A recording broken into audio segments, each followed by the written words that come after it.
E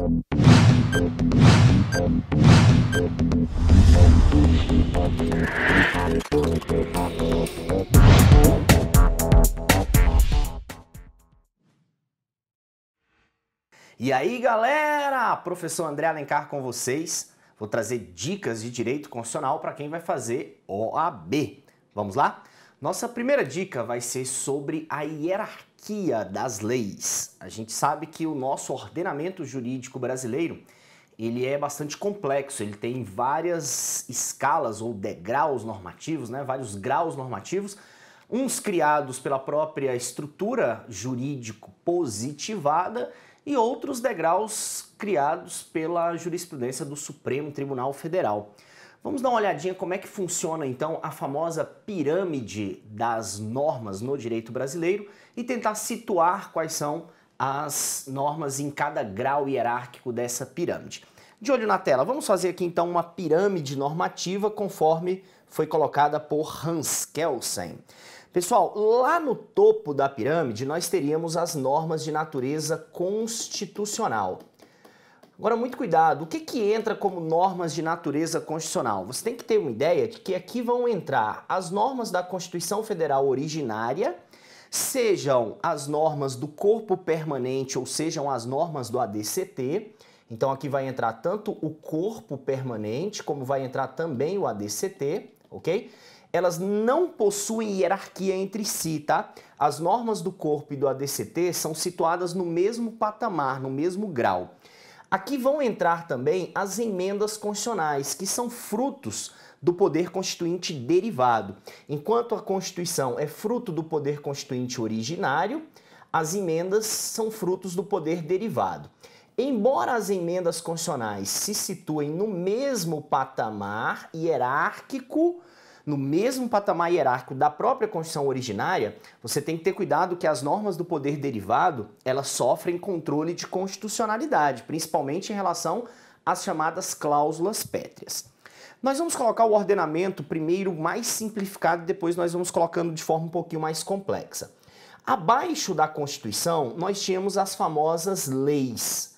As leis, elas se situariam num patamar infraconstitucional. Então, reparem que tudo que está abaixo da Constituição é colocado num patamar infraconstitucional.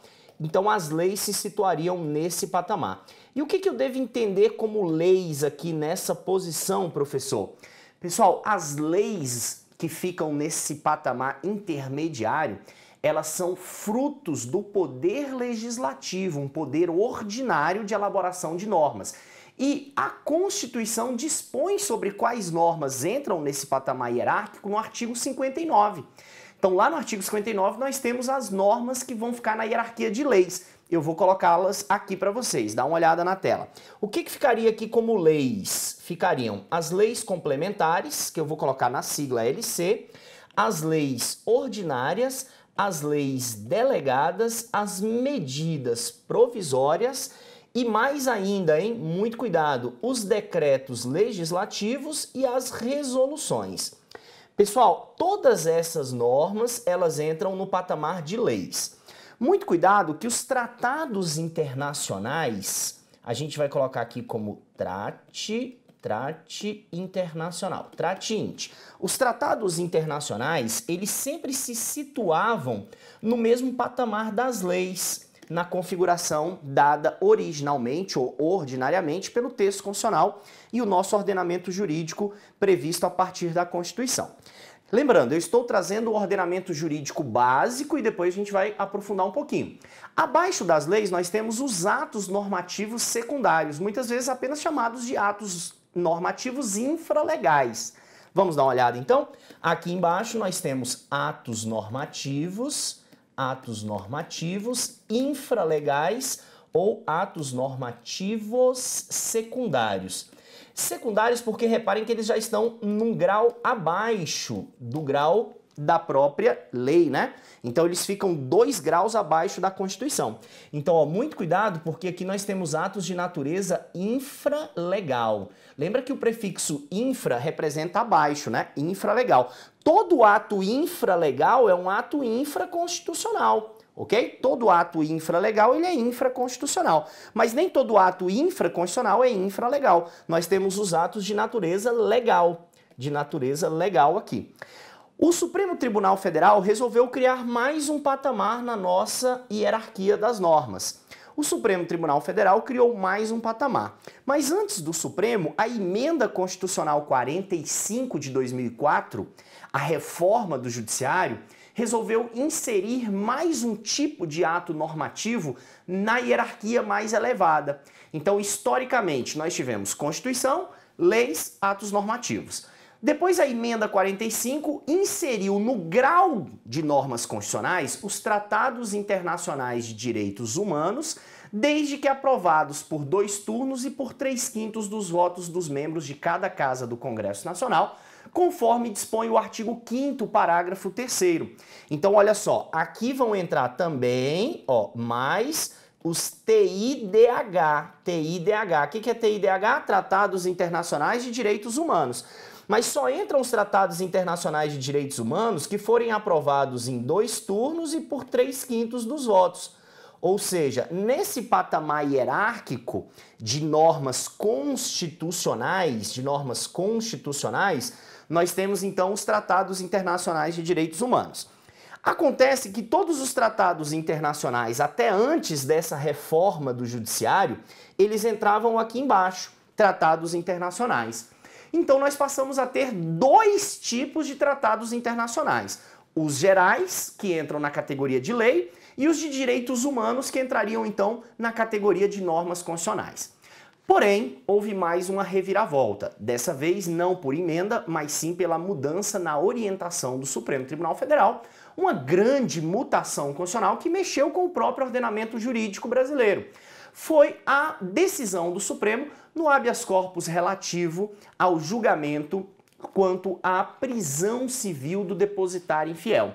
O Pacto Interamericano de Direitos Humanos, também chamado de Pacto de São José da Costa Rica, ele trouxe uma disposição de que a pessoa não poderia ser preso senão por ser devedor de pensão alimentícia. Então ele não aceitaria a prisão do depositário infiel.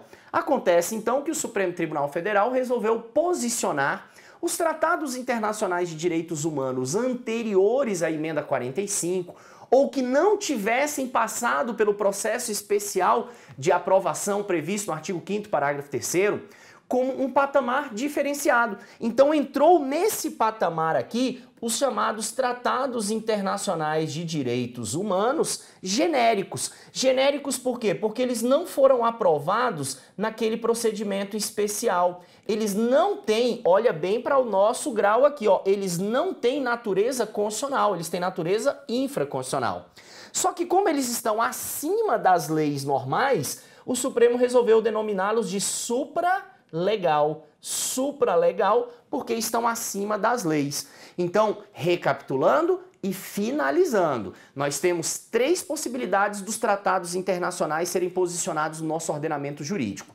A mais fácil, que mais cai em prova, Tratado de Direitos Humanos aprovado em 2 turnos e por 3/5 das casas do Congresso Nacional. Ou seja, aprovado igual emenda, ele se situa no mesmo patamar das emendas, normas constitucionais. Outro que também é relativamente fácil, os tratados internacionais genéricos, um tratado de cooperação científica, um tratado de exportação, importação, um tratado de barreiras alfandegárias, redução de barreiras alfandegárias. Esses tipos de tratados de assuntos diversos têm natureza legal, eles são equiparados às leis ordinárias. E os tratados de direitos humanos, que não foram aprovados em 2 turnos e por 3/5, é que ficam com a natureza supralegal. Dá mais uma olhadinha na tela, porque nós vamos fechar então. Essa é a nossa hierarquia das normas no direito brasileiro. Ok, pessoal? Foi essa a nossa dica para a sua regressiva OAB. Um grande abraço, fique com Deus, até a próxima.